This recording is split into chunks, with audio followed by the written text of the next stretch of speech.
ঘিওর উপজেলা এর পয়লা ইউনিয়নে গ্রামীণ অবকাঠামো রক্ষণাবেক্ষণ, কাবিটা প্রকল্পের অর্থ ছাড় ও রাস্তার কাজ নিয়ে উপজেলা প্রকল্প বাস্তবায়ন কর্মকর্তা, পিআইও ও সরকারি কর্মকর্তাদের বিরুদ্ধে এক কথিত সাংবাদিকের মিথ্যাচারের অভিযোগ উঠেছে। বিস্তারিত থাকছে ক্রাইম রিপোর্টার আসাদুজ্জামানের প্রতিবেদনে।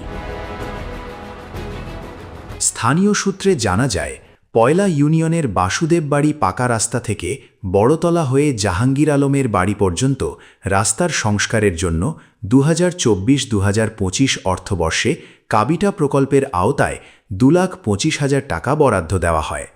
প্রকল্পটির সভাপতি ছিলেন 1, 2 ও 3 নম্বর ওয়ার্ডের সংরক্ষিত নারী সদস্য সেলিনা বেগম।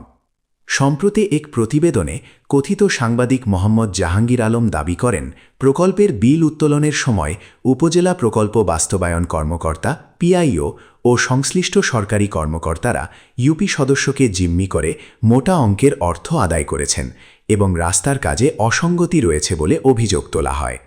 তবে সরেজমিনে অনুসন্ধান ও স্থানীয়দের সঙ্গে কথা বলে ভিন্ন তথ্য পাওয়া গেছে। আমি একটা প্রকল্পের কাজ পাই।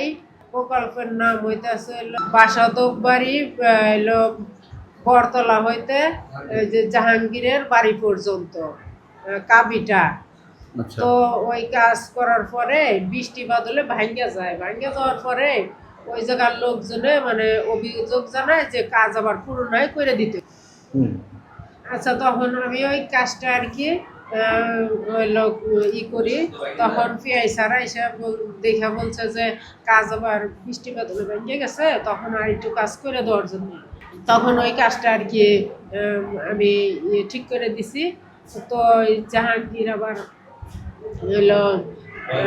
আমার ভয়ভিত্তি দেখাইয়া ওই 10,000 টাকা চাইছিল। পরে শেষে আমার কাছ থেকে 5,000 টাকা নিছে বা আমি দিয়েছি 5,000 টাকা ওই জাহাঙ্গীর।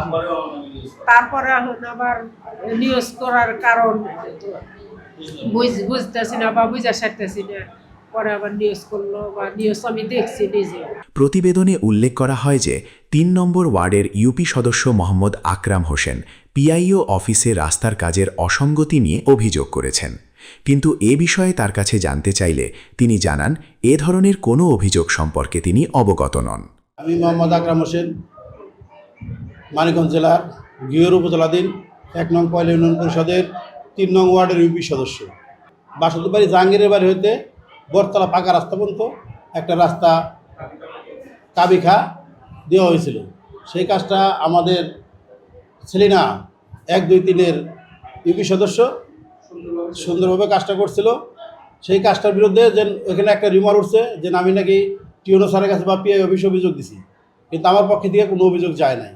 আমি ইউপি সদস্য হিসেবে আমি ওইখানে কোনো অভিযোগ দিই নাই। তার নামে তার বিরুদ্ধে এটা মিথ্যাচার করা হয়েছে। যেন আমি পিআই অফিসে বা টিওনো অফিসে কোনো জায়গায় অভিযোগ দেয়। মানে এই মিথ্যাচারটা কে করেছে? যে সাংবাদিক জাহাঙ্গীর সাহেব। এদিকে সংবাদ প্রকাশের পর বিষয়টি খতিয়ে দেখতে উপজেলা প্রকল্প বাস্তবায়ন কর্মকর্তা মোহাম্মদ সিরাজুল ইসলাম ও অফিস সহকারী ইলিয়াস ঘটনাস্থল পরিদর্শন করেন। পরিদর্শনে দেখা যায়, সাম্প্রতিক বৃষ্টির কারণে রাস্তার পাশ দিয়ে পানি নামার সময় নিচের মাটি সরে গিয়ে কিছু অংশ ক্ষতিগ্রস্ত হয়েছে। পরবর্তীতে সংশ্লিষ্টদের দ্রুত সেই অংশ পুনরায় সংস্কারের নির্দেশ দেওয়া হয় এবং কাজটি সম্পন্ন করা হয়। এছাড়া সংরক্ষিত নারী ইউপি সদস্য সেলিনা বেগমকে নিয়ে কথিত সাংবাদিক যেসব অভিযোগ ও মন্তব্য প্রতিবেদনে উল্লেখ করেছেন, সরেজমিনে তার কোনো সত্যতা পাওয়া যায়নি বলে স্থানীয়রা জানিয়েছেন। স্থানীয়দের মতে, প্রকল্পের বাস্তব পরিস্থিতি যাচাই না করেই উপজেলা পিআইও, তার সহকারী কর্মকর্তা এবং একজন জনপ্রতিনিধির বিরুদ্ধে ভিত্তিহীন ও বিভ্রান্তিকর তথ্য প্রকাশ করা হয়েছে, যা অপসাংবাদিকতার শামিল। তারা দায়িত্বশীল সাংবাদিকতার স্বার্থে এমন মিথ্যা ও উদ্দেশ্য প্রণোদিত সংবাদ প্রকাশের বিরুদ্ধে যথাযথ ব্যবস্থা নেওয়ার দাবি জানিয়েছেন।